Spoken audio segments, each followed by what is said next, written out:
નમસ્કાર વિદ્યાર્થી મિત્રો, કેમ છો બધા? મજામાં? હું કુંભાણી ભગવાન સ્વામિનારાયણ ગુરુકુળમાં ફરી એક વખત આપ સૌનું હાર્દિક સ્વાગત કરું છું. આજે આપણે 12 કોમર્સ વિષય એસપીસીસી બરોબર, અને એમાં અંદર એટલે કે ભાગ 1 યુનિટ 1 ની અંદર બેંકને લગતો પત્ર વ્યવહાર એના વિશે વાતચીત કરવાના છે. હવે આ શબ્દ કોઈના માટે અજાણ્યો હોય એવું તો બની જ ન શકે, એટલે કે બેંક શબ્દ કોઈના માટે અજાણ્યો હોય એવું બની શકે નહીં. તો બેંક એટલે શું? બેંકનો ખરેખરનો અર્થ શું થાય છે? આપણે ઘણી વખત બેંક કરતા હોઈએ છીએ બરોબર, પણ ખરેખર એનો અર્થ શું થાય છે? કેટલા વિદ્યાર્થીઓને ખ્યાલ હોય કે બેંકનો અર્થ ગુજરાતીમાં શું થાય છે? તો ગુજરાતીમાં તમને કહું તો એનો અર્થ થાય છે કિનારો, અથવા એમ કહી શકાય બંધ, બરોબર, એક ધારો. તો બેંકનો અર્થ આપણે એમ કહી શકાય કે કિનારો, પણ કિનારો શેનો? આપણા પૈસાનો, કે આપણા પૈસા જ્યાં છે એ ત્યાં સેફ છે. આપણા પૈસા જ્યાં થઈ આવીને ઊભા રહે છે અથવા રૂકી જાય છે. તો બેંકને લગતો પત્ર વ્યવહાર અને બેંક એની પ્રસ્તાવનામાં જો વાતચીત કરીને તો બહુ શરૂઆતમાં એટલે કે જૂના સમયની અંદર દરેક લોકો જે છે એ પૈસાને યોગ્ય રીતે સેવિંગ કરતા, એટલે બચાવતા.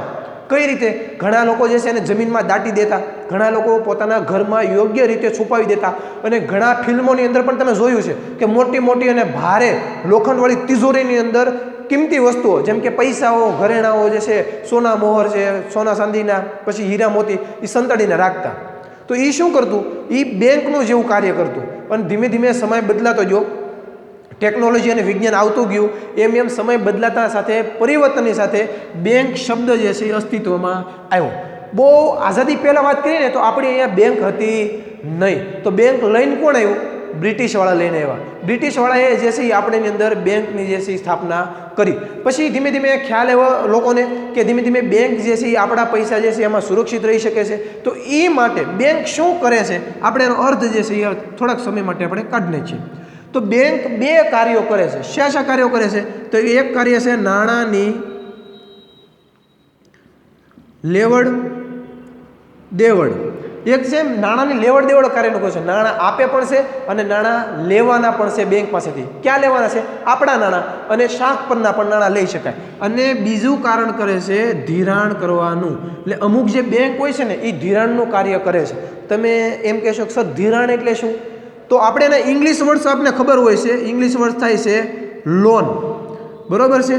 તો એ વર્ડ્સ આપણને ખબર હોય છે, પણ લોનનો અર્થ ગુજરાતી ધિરાણ પણ થઈ શકે છે, ઉધારના નાણાં પણ થઈ શકે છે, શાખ પણ થઈ શકે છે. તો આપણે હવે એ વસ્તુ જોઈએ કે બેંક બે કાર્યો કરે છે. કયા કયા કાર્યો કરે છે? એક નાણાંની લેવડ દેવડનું અને ધિરાણનું કાર્ય કરે છે. અત્યારના સમયમાં બેંક જે છે બરોબર એ બધાના હાથમાં આવી ગઈ છે, એટલે કે મોબાઈલમાં, બરોબર. મોબાઈલની અંદર તેઓ મોબાઈલમાં ઇન્ટરનેટ દ્વારા, ઓનલાઈન દ્વારા પૈસાનું ટ્રાન્ઝેક્શન કરી શકે છે, એટલે કે પૈસાની જે છે લેવડ દેવડ કરી શકે છે, ઉપાડ કરી શકે છે, કોઈકને ચૂકવણી પણ કરી શકે છે. એટલે ધીમે ધીમે જેમ પરિવર્તન આવતું ગયું એમ બેંકના કાર્યો અને એની સુવિધાઓમાં કેવો થતો ગયો? વધારો થતો ગયો છે. તો બેંક બે કાર્યો કરે છે. આપણે જોયું કે ભાઈ નાણાંની લેવડ દેવડ અને ધિરાણનું કાર્ય કરે છે. હવે પાઠ્યપુસ્તકની અંદર આપી છે કે બેંક તો ઘણા બધા પ્રકારની હોય છે. હવે એ ઘણા બધા પ્રકારની બેંક હોય છે, એમાંથી આપણે જાણીશું કે કઈ બેંક કેવું કાર્ય કરે છે અને કેટલા પ્રકારની બેંકો હોય છે. તો ખાસ આ મહત્વનો પોઈન્ટ જે છે એ તમારે જાણકારી એટલે કે નોલેજ માટે પણ ઉપયોગી થઈ શકે. તો અહીંયા હું લખું છું કે બેંકના પ્રકાર, બરોબર, બેંકના પ્રકાર. હવે કયા કયા પ્રકારની બેંક હોય છે? ખાસ કરીને એણે પહેલું એવું કીધું છે કે રાષ્ટ્રીયકૃત બેંક. શું કીધું છે? રાષ્ટ્રીયકૃત બેંક. હવે આ બેંકમાં કઈ કઈ બેંકનો સમાવેશ થાય છે એના વિશે આપણે માહિતી મેળવીએ.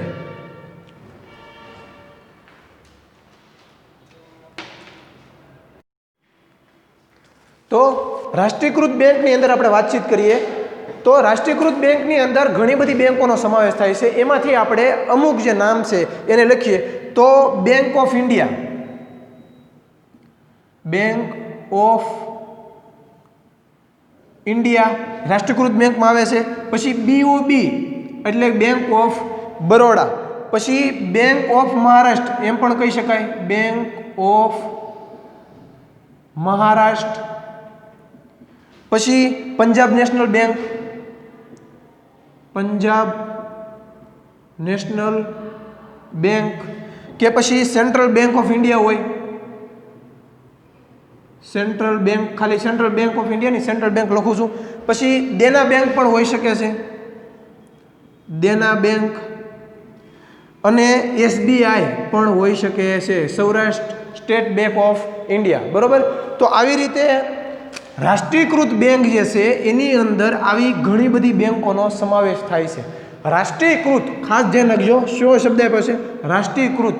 બરોબર. રાષ્ટ્રીય જેને અધિકૃત કરેલી હોય, માન્ય કરેલી હોય એવી બેંકો જે છે એને રાષ્ટ્રીયકૃત બેંકો કહેવાય છે. એ બેંકોમાં ઘણી બધી બેંકોનો સમાવેશ થાય છે. ખાસ કરીને સ્ટેટ વાઇઝ બેંક છે, જેમ કે જો અહીં પંજાબ નેશનલ બેંક હોય, જેમ કે મહારાષ્ટ્રવાળી બેંક હોય. બરોબર. પછી બેંક ઓફ ઇન્ડિયા છે, પછી દેના બેંક છે. બરોબર. પછી સેન્ટ્રલ બેંક છે, SBI છે. તો આવી રીતે ઘણી બધી જે છે સ્ટેટ વાઇઝ પણ હોઈ શકે અને રાષ્ટ્રીય અધિકૃત માન્યતા આપેલી બેંક જે છે એનો સમાવેશ શેમાં કરી શકાય? રાષ્ટ્રીયકૃત બેંકમાં. હવે આપણે જોઈએ બેંકના બીજા પ્રકારમાં કીધું છે કે ખાનગી બેંક એટલે કે પ્રાઇવેટ બેંક. બરોબર. હવે ખાનગી બેંક કઈ કઈ હોઈ શકે છે? આપણે ઘણી વખત નામ તો સાંભળ્યા હોય છે, બેંક સાથે વ્યવહાર પણ કરતા હોય છે, પણ આપણને બહુ ઓછો ખ્યાલ હોય છે કે આને ખાનગી બેંક કહેવાય કે આને રાષ્ટ્રીયકૃત બેંક પણ કહેવાય. હવે ખાનગી બેંકમાં છે ને એક્સિસ આવે છે, એક્સિસ બેંક જે છે ને એ ખાનગી બેંક કહી શકાય.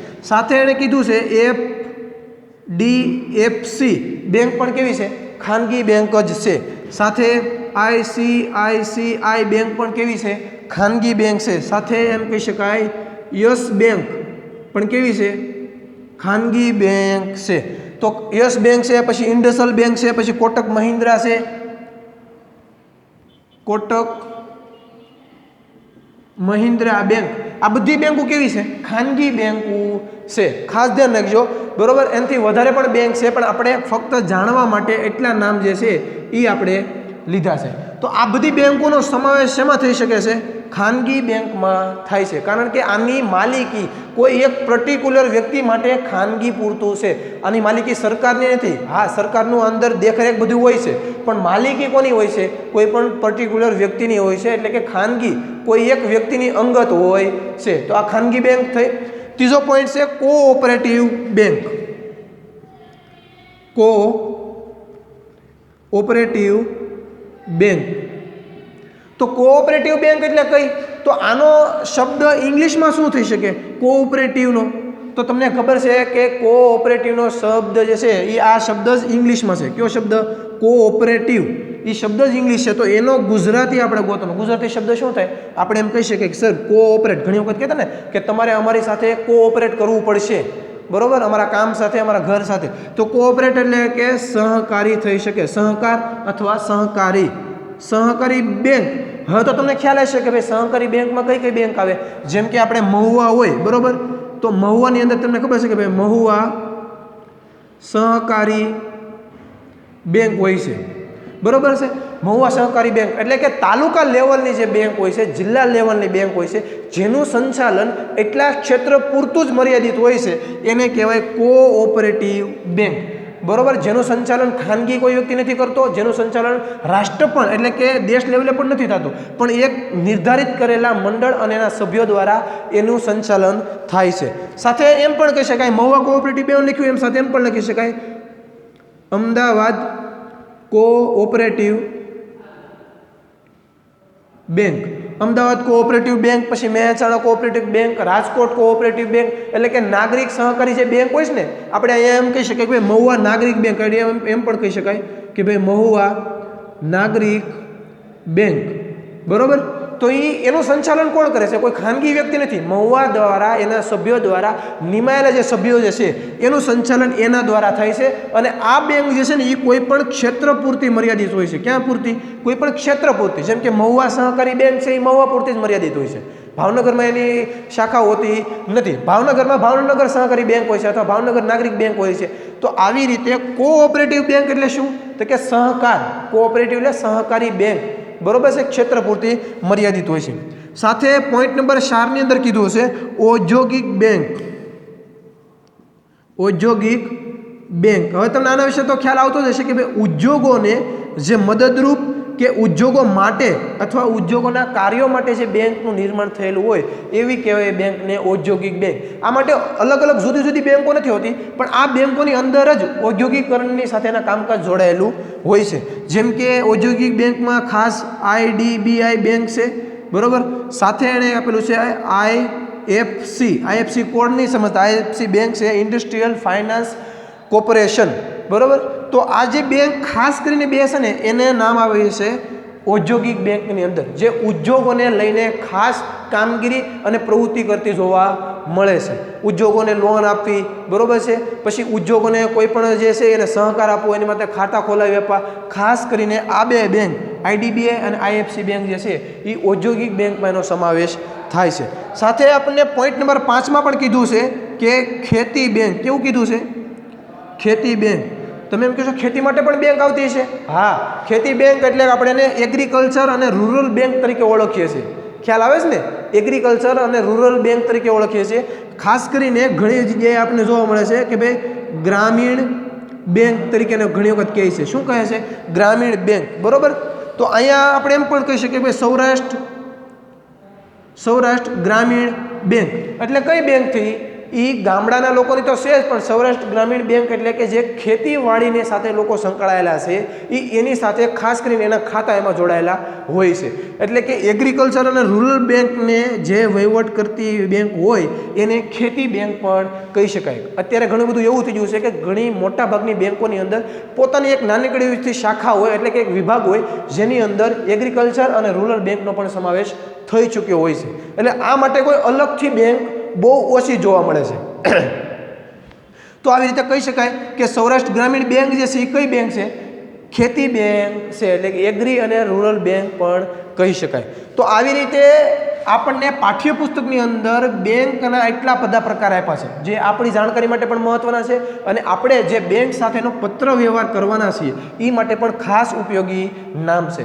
તો બેંક અને એના નામ પણ તમે પાઠ્યપુસ્તકમાં લખી શકો છો કે રાષ્ટ્રીયકૃત બેંક કઈ કઈ છે, ખાનગી બેંકમાં કોનો સમાવેશ થાય છે, બરોબર, અને કોઓપરેટિવ એટલે કે સહકારી બેંક કઈ કઈ હોઈ શકે છે, સહકારી બેંક, પછી ઔદ્યોગિક બેંકમાં કઈ છે અને ખેતી બેંકમાં કઈ છે. હવે આપણે જોઈશું કે ભાઈ બેંકને આપણે પત્ર વ્યવહાર તો કરીએ છીએ, યુનિટનું નામ છે ને બેંકને લગતો પત્ર વ્યવહાર. તો બેંકને પત્ર લખવાનો છે, પણ શા માટે અને કયા કારણોસર? વિનંતી પત્રો છે કે ફરિયાદ પત્રો છે? એ વિશેની તમામ માહિતી આપણે હવે મેળવીએ.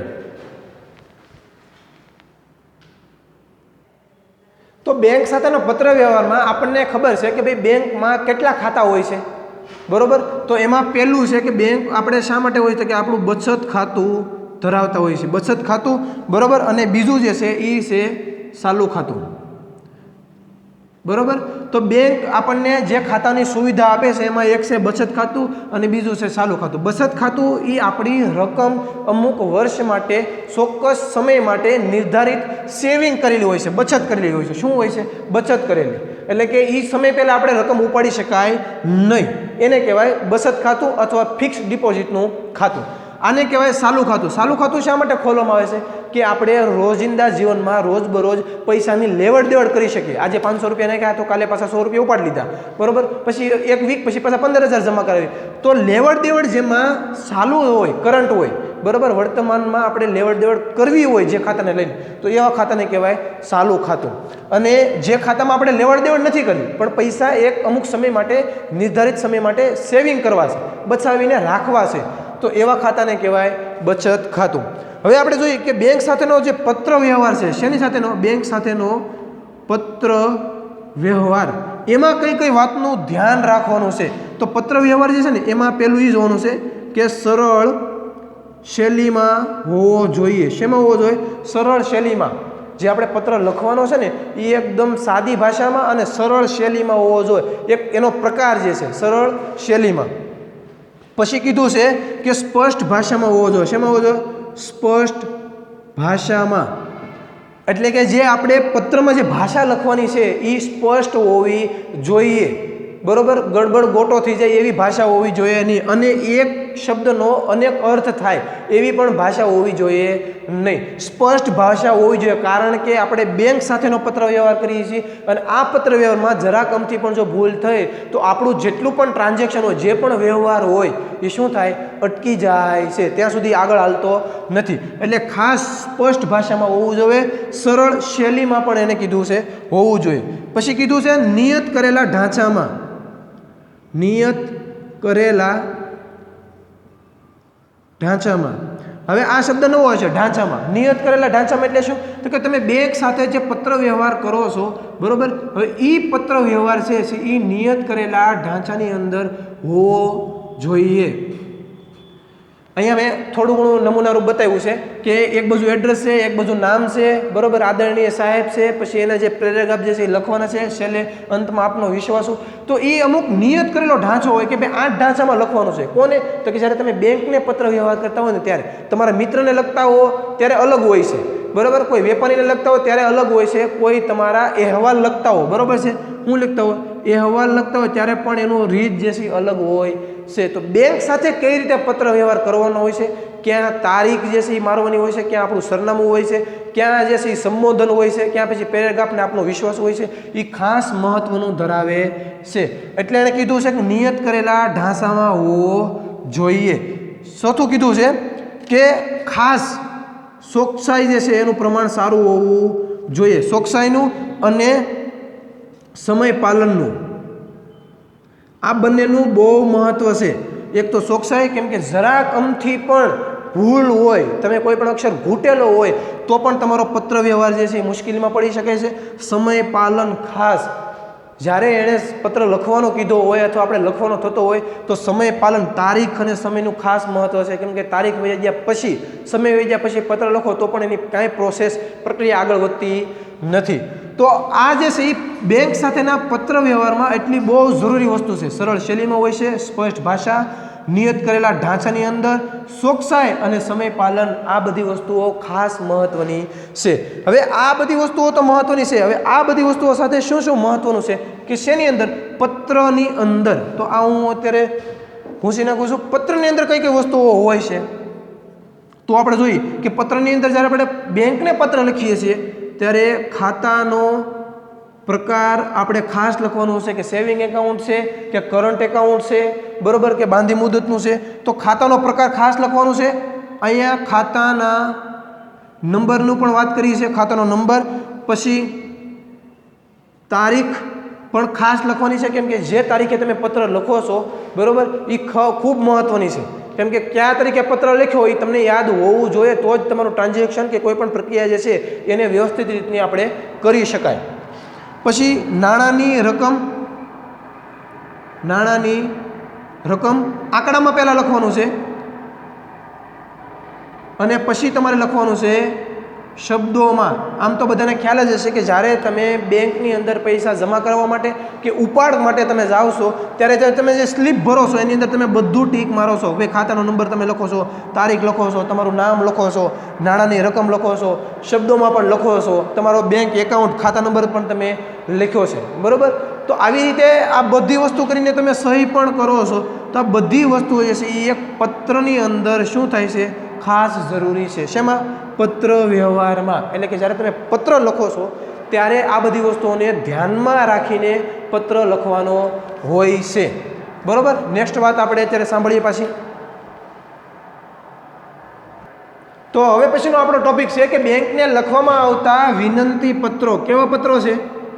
વિનંતી પત્રો છે. એટલે કે જે બેંકમાં આપણે સુવિધા મેળવવા માટે પત્ર લખીએ છીએ તો બેંકને વિનંતી પત્રો કહેવાય. મારે ખાતું ખોલવું છે, તમે ખોલી દો એમ નહીં, પણ બેંકને વિનંતી કરતો પત્ર જે છે એ લખવાનો હોય છે, કારણ કે આપણે એની પાસેથી સુવિધા મેળવવાની હોય છે. તો બેંકને વિનંતી કરતા જે પત્રો જે છે એ ઘણા બધા છે, બરોબર. શરૂઆત આપણે કરીએ તો પહેલો જે પત્ર લખવામાં આવે છે તે છે ખાતું ખોલાવવા અંગેનો પત્ર. હવે તમે કહેશો સર અમે તો બેંકમાં ખાતું ખોલાવ્યું પણ બેંકને ખાતું ખોલાવવા અંગેનો તો ક્યારે પત્ર લખ્યો નથી. સાચી વાત છે, બેંકને ખાતું ખોલાવવા અંગેનો પત્ર લખવામાં આવતો નથી, પણ બેંક જે ફોર્મ આપણને આપે છે, બેંકને જે ખાતું ખોલાવવા અંગેનું જે ફોર્મ હોય છે એ ફોર્મની અંદર જે તમામ તમે વિગતો ભરો છો એની અંદર આ પત્રનો સમાવેશ થઈ ગયેલો હોય છે, બરાબર.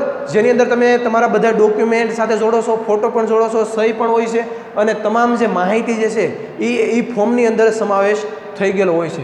એટલે બેંકને ખાતું ખોલાવવા અંગેનો પણ ઘણી વખત વિનંતી પત્ર આપણે લખવો પડે છે, જે હાલમાં અત્યારના સમયમાં જોવા મળતો નથી. તેના ફોર્મમાં સમાવેશ થઈ જાય છે. હવે બીજો, ચેકના નાણાં ચૂકવણી અટકાવવા અંગે. ચેકના નાણાંની ચૂકવણી અટકાવવા અંગે. હવે આવી પરિસ્થિતિ ક્યારે બને છે તમને ખ્યાલ છે કે ચેક જ્યારે બેરર હોય, કે શું હોય, ચેક જ્યારે બેરર હોય. બેરર ચેક એટલે રોકડ ચેક કે જેની અંદર માલિકે એટલે કે જે નામના ખાતું હોય, જેનો ચેક હોય ને એણે પોતાની સહી કરી દીધી હોય કે ભાઈ આ ભગવાન અને મેં આપી દીધો કોઈ એક વિદ્યાર્થીને, અને એ વિદ્યાર્થીથી પડી ગયો, મેં ઉપર લખી દીધું છે કે બેરર ચેક છે, બરાબર છે. તો બેરર ચેક લખી દીધું છે, બેરર ચેકનો પ્રકાર પણ છે એકાઉન્ટ પે, બરાબર, અને સાથે મેં સહી કરી દીધી છે, મારો ખાતા નંબર તો એમાં હોય જ, અને રકમ પણ મેં લખી દીધી છે કે ભાઈ 20,000 હાલો. હવે આ ચેક મેં કોઈ વિદ્યાર્થીને આપ્યો અને વિદ્યાર્થીથી પડી ગયો અને બીજાના હાથમાં આવ્યો, તો હું છું એ તરત એ ચેક એ ભાળશે કે એને ખબર પડશે કે આ તો બેરર ચેક છે. બેરર એટલે રોકડ ચેક છે, એકાઉન્ટ પે ચેક છે, તો સીધો એ બેંકમાં જઈને દેશે ચેક એટલે એને પૈસા મળી જાય. એટલે ઓલરેડી મારા ખાતામાંથી તો પૈસા ગયા, વિદ્યાર્થીને આપ્યો એને અફસોસ છો કે આ તો ચેકના પૈસામાંથી ચેક પડી ગયો, પૈસા ઉપડી ગયા, તો મેં તો પૈસા દીધા, વિદ્યાર્થી કે મને તો મળ્યા નથી. તો આવો પ્રશ્ન ન બને એ માટે ચેકના નાણાંની ચૂકવણી અટકાવવા અંગે પણ પત્ર લખવામાં આવતો હોય છે, બરાબર, જેથી કરીને ચૂકવણી જે છે ખોટી વ્યક્તિને થઈ જાય નહીં. તો હવે ત્રીજો મહત્વનો પોઈન્ટ સમજીએ, તે છે ઓવરડ્રાફ્ટ શાખ મેળવવા અંગે. ઓવરડ્રાફ્ટ એટલે કે શાખ મેળવવા અંગે. ઓવરડ્રાફ્ટ એટલે તો કે તમે એમ કહેશો સાહેબ કાઉન્સમાં આપ્યું છે શાખ, તો શાખ એટલે ઉધાર. આપણે ઘણી વખત ઉધાર પણ કહીએ છીએ, અને ઘણી વખત એને ઇંગ્લિશમાં શું કહીએ છીએ, ક્રેડિટ પણ કહીએ છીએ. શું કહીએ છીએ? ક્રેડિટ પણ કહીએ છીએ. ક્રેડિટ કાર્ડ આપણે મેળવી છે ને એ ખરેખરમાં ઓવરડ્રાફ્ટ, આપણે જે આપણા ખાતામાં પૈસા હોય એના કરતાં વધારે પૈસા ઉપાડવાની જે સુવિધા આપવામાં આવે છે એને કહેવાય છે ઓવરડ્રાફ્ટ અથવા શાખ મેળવવા અંગેનો પત્ર. અત્યારે ટેકનોલોજી પ્રમાણે શેમાં બદલાઈ ગયું છે? ક્રેડિટ કાર્ડમાં બદલાઈ ગયું છે. ક્રેડિટ કાર્ડમાં બદલાઈ ગયું છે. ક્રેડિટ કાર્ડ એટલે શું? તો કે ભાઈ ઓવરડ્રાફ્ટ સમજી લો, ક્રેડિટ કાર્ડમાં તમારા ખાતાની અંદર 50,000ની રકમ હોય પણ તમે 70 કે 80,000ની ખરીદી કરી શકો, એ માટે તમને મેળવવા માટે શું કહે છે? ઓવરડ્રાફ્ટનું મેળવવાનું કહે છે, અથવા ક્રેડિટ કાર્ડનું તમને કહે છે. એટલે આવી સુવિધા જો આપણે મેળવી હોય તો પણ આપણે ઓવરડ્રાફ્ટ એટલે કે શાખ મેળવવા માટે બેંકને વિનંતી પત્ર લખવો પડે છે. આની પછી આપણે જોઈએ ખાતું બંધ કરવાની જાણ કરતો. ખાતું બંધ કરવાની જાણ કરતો પત્ર. મારે ખાતું બંધ કરવું છે અથવા મારું ખાતું બંધ કરી દો, એ માટે પણ શું કરવાનું? ખાતું બંધ કરવાની જાણ કરતો પત્ર બેંકને લખવાનો કે મારે હવે કોઈ પણ પ્રકારની આમાં લેવડ દેવડ કરવાની નથી, મારું ખાતું તમે બંધ કરી દો. આમ પણ 6 મહિના કે એનાથી વધારે કાંઈ લેવડ દેવડ ન કરો તો ખાતું શું થઈ જાય? બ્લોક પણ થઈ જાય છે. હવે પછીનો પોઈન્ટ છે ડીમેટ ખાતું ખોલાવવા માટે. તો ડીમેટ ખાતું જે છે એ તમે ક્યારે ખોલાવો છો? મોટાભાગનાને ખ્યાલ હશે, ધોરણ 11માં પણ તમે ભણી ગયા હશો તો કે જ્યારે શેર તમારે ખરીદવા હોય, કોઈ કંપનીના શેર તમારે ખરીદવા છે, તો એ કંપનીના શેર ખરીદવા માટે તમારી જ બેંકમાં તમારા ખાતાની સાથે ડીમેટ એકાઉન્ટ ખોલાવવું પડે છે. એટલે ડીમેટ એકાઉન્ટની અંદર તમારા પૈસા જે છે એ જે ડીમેટ એકાઉન્ટમાં ટ્રાન્સફર થાય, પણ તમે શેર ખરીદો છો તો એ પૈસા બ્લોક થઈ જાય છે. એ પૈસા કોને જાય છે? કંપનીને. અને શેર તમે નથી ખરીદતા તો તમારા પૈસા ત્યાં ને ત્યાં ડીમેટ ખાતાની અંદર સેફ છે. તો શેર ખરીદવા માટે અહીંયા જો કાઉન્સમાં લખી નાખો ક્યારે શેર ખરીદવા માટે ડીમેટ એકાઉન્ટ જે છે એ ખોલવામાં આવતું હોય છે. હવે એની પછીનો આપણે પોઈન્ટ જોઈએ કે એ પછીના વિનંતી પત્રો ક્યાં ક્યાં હોઈ શકે. પછી એમ કીધું છે શૈક્ષણિક લોન મેળવવા માટે. શું કીધું છે? શૈક્ષણિક લોન મેળવવા. જ્યારે તમારે કોઈ પણ અભ્યાસ માટે લોન તમે વધારાની મેળવો છો તો એ મેળવવા માટે પણ વિનંતી કરતો પત્ર લખવો પડે છે. બેંકમાં લોકર સુવિધા, બેંકમાં લોકર સુવિધા મેળવવા માટે પણ બેંકને વિનંતી પત્ર લખો છે. બેંકમાં લોકર સુવિધા ઘણી વખત સાંભળ્યું છે અને ઘણી વખત નહીં પણ સાંભળ્યું હોય. બેંકમાં લોકર સુવિધા આપણે ક્યારે મેળવી? કે જ્યારે આપણા ઘરની અંદર આપણી પાસે એક બહુ ઇમ્પોર્ટન્ટ મહત્ત્વના ડોક્યુમેન્ટ પડ્યા છે, ઘરેણાં પડ્યા છે, સોના ચાંદી દાગીના હીરા મોતી આપણી પાસે પડ્યા છે અને ઘરની અંદર સેફ નથી, તો એને બેંકમાં એક લોકર સુવિધા જે છે, એટલે કે લોકર એટલે એક ખાનું મળે તમને બેંકની અંદર. તો એ બેંકની અંદર એ ખાનાની અંદર તમારા જેટલા પણ ડોક્યુમેન્ટ હોય કે કાંઈ પણ પૈસા હોય કે કોઈ પણ સોના ચાંદીના ઘરેણાં હોય એની અંદર સાચવવાની તમને સુવિધા મળે. બેંક તમને સાવી આપી દે, તમને ખાતા હોય ટૂંકમાં જે બોક્સ હોય છે લોકર એનો નંબર પણ આપી દે છે. જ્યારે પણ તમારે ખોલવું હોય, જ્યારે પણ તમારે કંઈ વસ્તુ મેકવી હોય કે લેવી હોય એ તમારી મરજી, બધું તમને એ આપી દે છે. પણ એના બદલામાં બેંક શું મેળવે છે? એના બદલામાં બેંક જરૂરી રકમ મેળવે છે, તમને સુવિધા આપે એ બદલામાં એ અમને રકમ મેળવે. એટલે જ્યારે બેંકમાં લોકર સુવિધા મેળવી હોય ને તો એ અંગે પણ આપણે વિનંતી પત્ર જે છે એ લખવો પડે છે. હવે વાત આવે છે ડેબિટ કાર્ડ, ક્રેડિટ કાર્ડ અને એટીએમ મેળવવા માટે પણ પત્ર લખવો પડે છે. શું કરવું પડે છે? મેળવવા માટે પણ પત્ર લખવો પડે છે. હવે તો એવું બધી સુવિધા આવી ગઈ છે કે જ્યારે તમે બેંકનું ફોર્મ ભરો છો તો એ ફોર્મની અંદર જ કહી દે છે કે ભાઈ ડેબિટ કાર્ડ તમારે જોતું છે, આ ખાના આપે છે. Debit card, credit card, ATM જોતું છે, તમે એમ માનજો કે આ ડેબિટ કાર્ડ જોતું છે, એટીએમ જોતું છે, તો આ બંને વસ્તુ તમને સાથે મળી જાય. આના માટે પત્ર લખવો પડતો નથી. પણ આપણને સુવિધા અને શીખવા માટે ખાસ કીધું છે કે ડેબિટ કાર્ડ માટે જ્યારે તમે પત્ર લખવો હોય તો એને કઈ રીતે લખી શકાય, બરાબર, સરળ શૈલીમાં, સ્પષ્ટ ભાષામાં, યોગ્ય ઢાંચામાં અને યોગ્ય ભાષામાં કઈ રીતે લખવાનો છે ને એ માટે ખાસ શીખવા માટે જ આપણને આવા પત્રો આપ્યા છે. તો ડેબિટ કાર્ડ હોય. હવે ડેબિટ કાર્ડ એટલે શું? તો ખ્યાલ છે ને, ડેબિટ એટલે જમા. તો આપણે ડેબિટ કાર્ડ એટલે કે જમા કરવા કાર્ડ જે છે એ જમા માટેનું કાર્ડ કઢાવવા માટે. ક્રેડિટ કાર્ડ એટલે મેં તમને અહીંયા વાત કરી છે ઓવરડ્રાફ્ટ, બરોબર છે, શાખ, જેને આપણે ક્રેડિટ કાર્ડ પણ કહીએ છીએ, એટલે કે વધારાના પૈસા મેળવવા માટે આપણા ખાતામાં હોય એના કરતાં વધારે પૈસા મેળવવા માટે ક્રેડિટ કાર્ડ કઢાવીએ છીએ. એટીએમ એટલે કે ઓટોમેટિક ટેલર મશીન, બરાબર. એટીએમ કાર્ડનું જે છે એ ગમે ત્યારે ગમે ત્યાંથી આપણે પૈસા આ સુવિધાથી ઉપાડી શકીએ. એટલા માટે શું કર્યું છે, આ ત્રણેય કાર્ડ આપણે મેળવવા માટે પત્ર જે છે એ લખીએ છીએ. સેમ એ રીતે ડેબિટ કાર્ડ હોય, અહીં લખી નાખીએ ડેબિટ કાર્ડ, પછી ક્રેડિટ કાર્ડ અને એટીએમ. આ ત્રણેયમાંથી કોઈ પણ એક વસ્તુ ગુમ થઈ ગયું હોય, શું થઈ ગયું હોય, ગુમ થઈ ગયું હોય, ભૂલથી તમારાથી ખોવાઈ ગયું હોય, તો એને નાણાં અટકાવવા માટે, એ કાર્ડ કેન્સલ કરાવવા માટે પણ શું કરવું પડે? પત્ર લખવો પડે. ઘણી વખત આપણે એટલા બધા પણ ગભરાઈ ગયા હોય છે તો બેંકમાં રૂબરૂ જઈ અને જે કાર્ડ છે, જે ખાતા નંબર છે એને રિલેટેડ જે કાર્ડના નંબર છે એ આપી દી તો પણ કેન્સલ થઈ શકે છે. એટલે કે ડેબિટ કાર્ડ, ક્રેડિટ કાર્ડ અને એટીએમ કાર્ડ એ બંધ કરાવવા માટે પણ વિનંતી કરતો પત્ર જે છે એ લખવામાં આવે છે, અથવા આ અંગે જાણ કરતો પત્ર જે છે એ લખવામાં આવે છે. તો આવી રીતે આપણે જોયું કે બેંકને વિનંતી કરતા જે પત્રો જે છે એ પત્રોની અંદર આ તમામ પત્રોનો સમાવેશ જે છે એ થાય છે, બરોબર. આ બધા હતા ને એ બેંકને વિનંતી કરતા પત્રો હતા. તો હવે ફરિયાદ કરતા પત્રો ક્યાં ક્યાં હોય છે એના વિશે આપણે માહિતી મેળવીએ. તો આપણે જોયા કે બેંકને વિનંતી કરતા પત્રો ક્યાં ક્યાં હોઈ શકે. હવે આપણે જોવાનું છે કે બેંકને બીજા પણ પ્રકારના પત્રો લખવામાં હોય છે અને એ પત્રો છે ફરિયાદ કરતા પત્રો. એટલે કે ખાલી વિનંતી કરતા પત્રો નથી લખાતા, પણ ફરિયાદ કરતા ઘણી વખત પત્ર લખાય છે. આમ ઘણી વખત એવું થાય છે કે જ્યારે કાંઈ પણ ભૂલ થઈ હોય ત્યારે આપણે ત્યાં જઈને રૂબરૂ એને કહી દેતા હોઈએ છીએ, પણ પત્ર લખવો હોય તો ત્યારે કઈ ભાષા વાપરવી અને કઈ રીતે પત્ર લખવાનો છે એના આપણને કારણ આપેલા છે કે ભાઈ ચેકને ખોટી રીતે અમાન્ય કર્યો હોય. શું કર્યું હોય? આપણો ચેક બરોબર જ હોય પણ ખોટી રીતે એ લોકોએ બાઉન્સ કર્યો, આપણે ઘણી વખત એમ કહીએ છીએ, ખોટી રીતે અમાન્ય કર્યો એટલે કે સ્વીકાર કર્યો ન હોય. અને ખોટી રીતે જ્યારે સ્વીકાર નથી કરતા ને ત્યારે સામેવાળી પાર્ટી જે હોય છે, જેને પૈસા મળવાના હોય છે, એને પૈસા સમયસર મળતા નથી. અને એને સમયસર પૈસા નથી મળતા એટલે એ શું કરે છે? એ આપણી સામે ફરિયાદ કરે છે. અને આપણે કોની સામે ફરિયાદ કરવાની? બેંક સામે ફરિયાદ કરવાની. એટલે કે જ્યારે ચેકને ખોટી રીતે અમાન્ય કર્યો હોય ત્યારે આપણે બેંકને ફરિયાદ કરતો પત્ર જે છે એ લખવાનો હોય છે. ખાસ આ ચેકને ખોટી રીતે અમાન્ય કરતો પત્ર જે છે એ આપણી શાખ ઉપર એટલે કે આપણી ઇમેજ ઉપર એક ખરાબ અસર પાડે છે. પછી છે બેંક એટલે કે પાસબુકમાં જણાયેલ ભૂલ અંગે.